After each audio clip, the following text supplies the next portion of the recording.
Bonjour à toutes et à tous, bienvenue dans le podcast La Sœur, on va parler de la défaite de Derrick Lewis, maudit tout simplement à Houston, Texas, chez lui, Houston, Texas, ou Dallas, en tout cas il est natif de Houston, il vient du Texas, et là il s'est à nouveau incliné Derrick Lewis, là c'est un petit peu plus inquiétant, enfin ça commence à devenir inquiétant pour lui, parce qu'il enchaîne les contre-performances, et puis de manière assez brutale Derrick Lewis, et surtout, à part contre Cyril Gane, contre des adversaires qui étaient sur le papier, en tout cas prenables pour lui.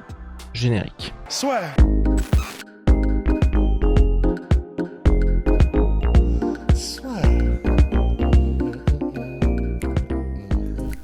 Entre dans l'octogone avec Unibet. Qui sera le vainqueur du combat? En combien de rounds? Fais tes paris sur l'app numéro 1 et profite de 150 € offerts sur ton premier pari. Derrick Lewis s'est incliné par TKO au premier round face à Sergei Pavlovich, le russe. Donc ce qui s'est passé, Derrick Lewis avance ces fameuses avancées qui font si peur habituellement à ses adversaires. Cette fois il rentre dans un brawl face à Sergei Pavlovich qui le sonne avec un puissant crochet du droit. Derrick Lewis qui essaye de temporiser un petit peu, malheureusement il n'y arrive pas. Il essuie ensuite de nombreux coups alors qu'il est sur le reculoir. C'est un nouveau crochet du droit qui vient mettre knockdown Derrick Lewis. Et à partir du moment où il est directement mis knockdown, l'arbitre intervient, Monsieur Murgliata intervient, et direct après l'arrêt de l'arbitre, Derrick Lewis se relève, et donc il y a toute une question aujourd'hui, c'est est-ce que l'arrêt de l'arbitre a été fait trop tôt dans ce combat? Moi je suis un petit peu partagé parce que si vous voulez, ok, Derrick Lewis il se relève directement, mais au regard de ce qu'il était en train de prendre, à savoir un énorme tarif, est-ce qu'on voulait que Derrick Lewis continue à prendre ça? Je ne sais pas. Le moment aussi, bon ok, Derrick Lewis est au sol, on savait qu'il allait se prendre un ground and pound des enfers. Quand il se prend le knockdown, il est pas au moment de la remontée quand l'arbitre intervient, il se relève direct. Donc peut-être que, en fait c'est ça, pour moi, peut-être que l'arrêt est un petit peu trop rapide dans le sens où, dès que Derrick Lewis est au sol, mais pas complètement inconscient, l'arbitre intervient, et à partir du moment où il est intervenu, même pas une seconde après, Derrick Lewis se relève. Donc il n'y a pas eu ce petit temps là pour que les gens soient en mode ah oui effectivement là il est vraiment dans la sauce Derrick Lewis. Mais sur le papier, au regard de ce qui est en train de se passer sur le combat, c'était très très chaud. J'arrive même pas à voir, et c'est ça qui est assez cocasse, c'est que il a été ouvert, Sergei Pavlovich, je vois même pas à quel moment, parce que il y a peut-être un crochet qui passe de la part de Derrick Lewis, mais j'ai pas l'impression que ça allait toucher clean, donc soit ça, ou je me dis peut-être le gant qui a peut-être frotté pour l'ouvrir. Si vous avez les infos, vu le moment où il s'était fait ouvrir Sergei Pavlovich, n'hésitez pas. Mais en tout cas voilà, là Derrick Lewis ça sent mauvais pour lui, parce que là où moi ça m'inquiète un peu, c'est que là où d'habitude il arrivait à faire en sorte que ce soit le bordel et que ce soit lui qui s'impose, justement ces brawls là, regardez contre Chris Deckhouse par exemple, maintenant c'est pas là qu'il va s'imposer. Là il s'est incliné, c'est pas dans la même situation, mais contre Tai Tuivasa, il y a aussi un moment où on se dit waouh, Derrick Lewis il va réussir à s'imposer parce qu'il arrive à créer le bordel et créer cette situation où les adversaires arrivent à se prendre là-dedans et se prendre des parpaings de l'espace, et là c'est terminé. Parce que ça fait 2 fois de suite contre Tai Tuivasa. On sait que c'est un mec, je dirais, il a grandi en se parant avec Mark Hunt, donc il a l'habitude de se prendre des pêches de l'espace.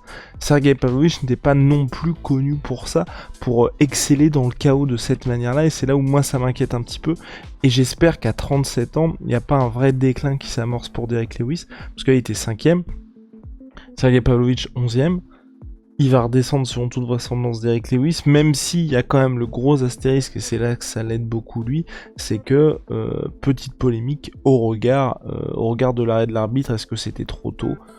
Bon, ça va l'aider, en tout cas Dana White était d'accord pour dire, Dana White tout en précisant qu'il aimait bien l'arbitre Dan Murgliata, il a précisé Dana White que pour lui aussi, l'arrêt avait été un petit peu trop prématuré. Donc voilà, donc pour Derrick Lewis, pas trop de soucis au niveau de la descente dans le classement. Pour la suite, moi je sais pas trop, là ça commence un petit peu à m'inquiéter mineur, j'aimerais bien le voir, et j'ai 2 options pour Derrick Lewis. Soit la revanche contre Alexander Volkov, même si ça me fait peur, parce que si vous vous souvenez du combat, peut-être, en fait en gros, si vous n'avez regardé que le KO de l'espace de Derrick Lewis, c'est le KO qui lui permet d'obtenir le title shot face à Daniel Cormier. Qui avait eu lieu 3 semaines plus tard, donc c'était un petit peu un guet-apens, mais en tout cas Derrick Lewis était dominé durant tout le combat, et dans les dernières secondes il claque un bras arrière de l'espace pour mettre KO Alexander Volkov. Mais sur l'ensemble du combat, c'est Volkov qui dominait. Donc pour moi, il y a soit cette option de potentielle revanche entre les deux. Ça me fait un petit peu flipper parce que Alexander Volkov, il sait qu'il s'est fait choper de cette manière-là. Ensuite, son combat de retour, je crois que c'était face à Greg Hardy. Il y avait eu aussi un petit bras arrière qui avait fait un petit peu flipper. Mais il avait réussi à... C'était un combat un petit peu chiant parce que vraiment, il avait complètement déroulé Volkov. Il s'était servi de son allonge, il avait gardé la distance en kick. Enfin, vraiment, main event maîtrisé de A à Z de sa part, zéro prise de risque. Et là, j'ai peur qu'il y ait la même chose que contre Greg Hardy. En tout cas, que Volkov, conscient de ce qui s'était passé lors du premier combat, ne prenne zéro risque face à Derrick Lewis, et que finalement on soit sur un Derrick Lewis qui soit sur 3 défaites consécutives, et la dernière, pas un KO contre Volkov, mais tu vois, qui se prenne une petite masterclass. Donc c'est ça qui m'inquiète un petit peu. Sinon, et là pour le coup, moi je serais très très très chaud pour ce combat-là. L'UFC l'a toujours pas fait, peut-être qu'ils attendaient un petit peu que les deux soient dans une situation compliquée.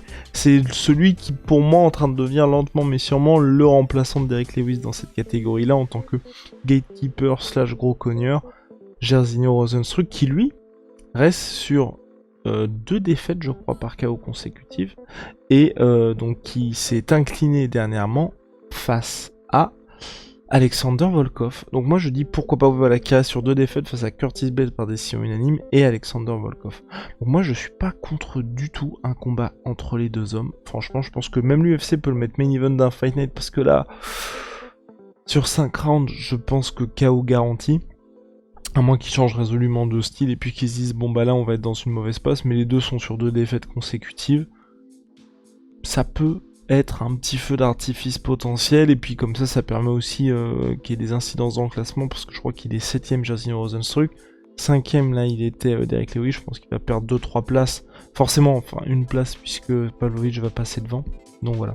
Mais moi ça m'inquiète un petit peu en tout cas pour la suite de la carrière de Derrick Lewis, parce que là on est en train de voir que même quand on joue à son propre jeu, à savoir, et c'est ce que disaient les commentateurs Daniel Cormier, c'est que Derrick Lewis, vous pouvez soit le frustrer, faire un combat très intelligent à la Cyril Gane, vous pouvez aussi avoir un style où vous allez réussir à l'emmener au sol et le dominer de cette manière-là. Mais là, si vous arrivez à rentrer dans son jeu, être dans les positions que lui apprécie particulièrement, et en plus que vous arrivez à vous imposer, ça commence à sentir mauvais pour la suite de sa carrière. On est très triste pour Derrick Lewis, en plus qui est vraiment maudit chez lui, parce que 3ème défaite consécutive pour lui dans le Texas.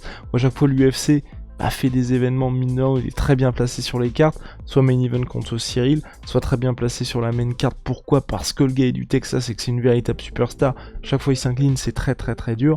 Il y a aussi un changement de mentalité c'est Josh qui m'avait dit ça, chez Derrick Lewis. C'est que, donc Josh qui est rédacteur chez La Source, c'est qu'aujourd'hui c'est vrai qu'on a plus trop l'impression qu'il est vraiment en mode plaisir, il y a plus côté performance sportive, run vers la ceinture. Globalement, là, donc côté déception pour Derrick Lewis, positif, c'est Sergey Pavlovich, qui devait affronter Cyril Gane, si vous vous souvenez bien, lors de cette année 2019, où ça a été terrible pour Cyril. Entre eux, il avait eu un 2e pneumothorax, et puis en plus il y avait eu des annulations, mais je sais pas combien, mais c'était hardcore. Pavlovich qui devait affronter Cyril, c'était un choc qui était vraiment intéressant pour nous en tant que fan de sport de combat, parce que 2 combattants de la nouvelle génération, mais je crois qu'il s'était blessé, il y avait eu une opération chirurgicale en urgence pour Sergey Pavlovich, combat annulé. Là franchement il est en train de montrer que il est très très très sérieux le monsieur, et puis surtout je crois, voilà, c'est ça, c'est une seule défaite à l'UFC depuis son arrivée. Faut dire que l'UFC à l'époque, là aussi j'avais pas compris ce cadeau des enfers. Donc il vient du Fight Night Global, qui est l'une des plus grosses organisations de MMA en Russie. Champion, il était champion de l'organisation. Premier combat à l'UFC, Alistair Overeem. Voilà, c'est le petit cadeau de bienvenue de la part de l'UFC. Forcément il s'était fait terminer par un petit KO au premier round, je crois que c'était un ground and pound des enfers d'Alistair Overeem. Vous voyez le genre de cadeau de la part de l'UFC, puis ensuite, c'est ça qui est très très marrant avec l'UFC, peut-être que c'est un moyen aussi de dire bon ok, tu viens, t'es russe, on va te mettre direct cadeau face à un mec, à l'époque Overeem je crois qu'il était top 5 ou top 6 mondial, donc ça fait quand même un gros delta par rapport à ses autres adversaires, et direct après l'UFC qui font bon ok, c'est peut-être un petit peu trop hardcore pour lui. Ensuite, ils lui ont filé Golm, Green, Abdouragimov, Shamil Abdouragimov et maintenant Derrick Lewis. Donc on a eu une progression un petit peu plus logique de la part de l'UFC. Je me souviens, c'était exactement la même avec Blagoy Ivanov. Blagoy Ivanov qui était champion des World Series of Fighting. Il arrive à l'UFC. Junior Dos Santos, boum, cadeau de bienvenue bien hardcore de la part de l'UFC. Et puis ensuite, on a eu un truc un petit peu plus logique pour Blagoy Ivanov aussi. Mais bref, ça c'est la spéciale. Donc voilà, donc en tout cas, moi je suis très très content pour Sergey Pavlovich parce que c'est vrai que, et c'est ça qui est toujours très compliqué. Pour ça, je comprends pas les petits guet-apens de la part de l'UFC. C'est, vous avez quelqu'un comme ça qui est jeune, qui est ultra massif, qui est somme toute, qui a un style assez spectaculaire. 13 KO en carrière sur ses 16 victoires, enfin voilà, c'est sur le papier, quelqu'un qui coche toutes les cases voulues par l'UFC, en plus qui est russe, donc c'est vrai que pour le marché, vous avez quelqu'un d'autre, après Alexander Volkov, pour ce marché-là, donc globalement intéressant.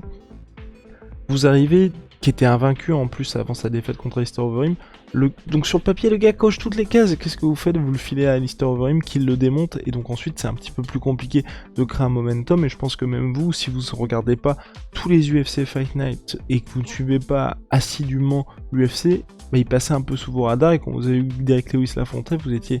Mais c'est qui ce mec en fait? Et c'est ça qui est un petit peu dommage. Bah là aujourd'hui tout le monde l'a découvert, mais c'est vrai que pour...